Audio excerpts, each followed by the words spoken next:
नमस्कार विद्यार्थी मित्रांनो, या व्हिडिओमध्ये आपण भारतीय तत्वज्ञ व बौद्ध धर्माचे संस्थापक भगवान तथागत गौतम बुद्ध यांच्याविषयी संपूर्ण माहिती जाणून घेणार आहोत।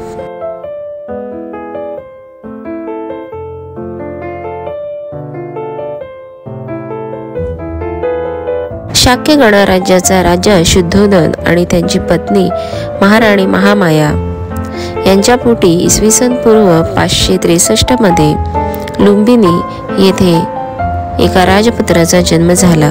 याचे नाव सिद्धार्थ असे ठेवण्यात आले। सिद्धार्थ गौतमाच्या जन्मानंतर अवघ्या 7व्या दिवशीच त्याची आई महामायाचे निधन झाले। आईनंतर सिद्धार्थ गौतमाचा सांभाळ त्यांची मावशी व सावत्र आई महाप्रजापती गौतमी यांनी केली। बुद्ध हे नाव नाही, ज्ञानाची उपाधी आहे। बुद्ध या शब्दाचा अर्थ आकाशा एवढा प्रचंड ज्ञानी आणि ही उपाधी गौतम बुद्धांनी स्वयंप्रयत्नाने मिळविली आहे। संबोधी म्हणजे ज्ञानप्राप्त, स्वतःवर विजय मिळविलेला आणि स्वतःचा उत्कर्ष करू शकणारा महाज्ञानी बुद्ध। जगाच्या इतिहासातील महामानवांमध्ये तथागत बुद्ध हे सर्वश्रेष्ठ मानले जातात। बुद्धाच्या अनुयायांना बौद्ध किंवा इंग्रजी भाषेत बुद्धिस्ट असे म्हटले जाते।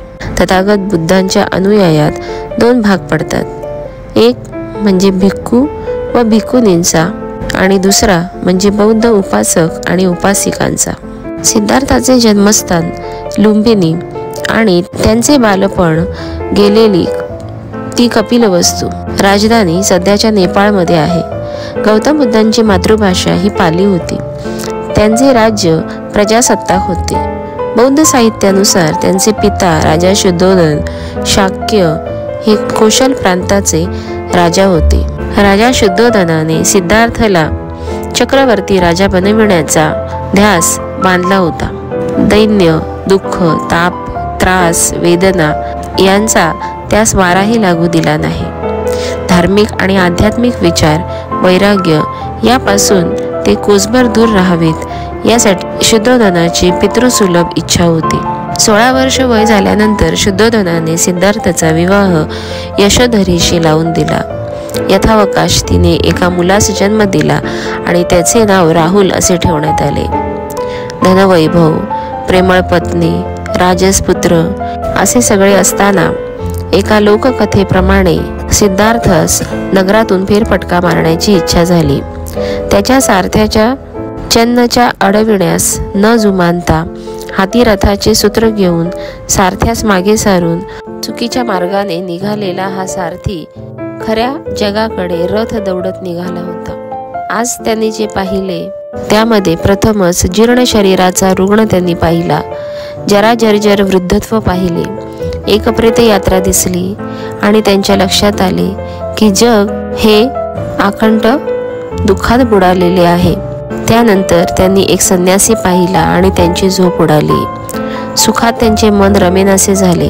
आपल्या वर्तमान सुखी आयुष्याची फलनिष्पत्ती जर शेवटी हीच अटळ असेल तर कठीण आहे असे त्यांच्या मनाने वेधले। यातून मुक्त होण्यासाठी संन्यास हा एक अंतिम मार्ग आहे आणि त्यामुळे संसाराचा त्याग करण्याचे त्यांनी ठरविले।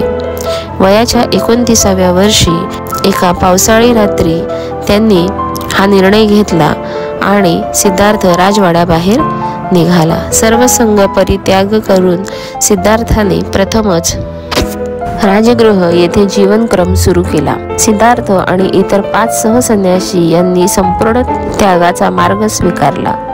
ऐहिक सुखाचा पूर्ण त्याग हे सूत्र त्यांनी धरले। सिद्धार्थाने मध्यम मार्ग निवडला। शरीर हे साधन आहे, ते नाकारून चालणार नाही। शरीर धारण करून आत्मबोध होऊ शकेल। शरीर साधनेस आवश्यक एवढेच अन्न ग्रहण करावे, पण शारीरिक भोगापासून दूर राहायचे हा मध्यम मार्ग त्यांनी स्वीकारला। ग्रहत्यागानंतर सिद्धार्थ गौतमाने ज्ञानप्राप्तीसाठी खूप चिंतन केले, कठोर तपस्या केली।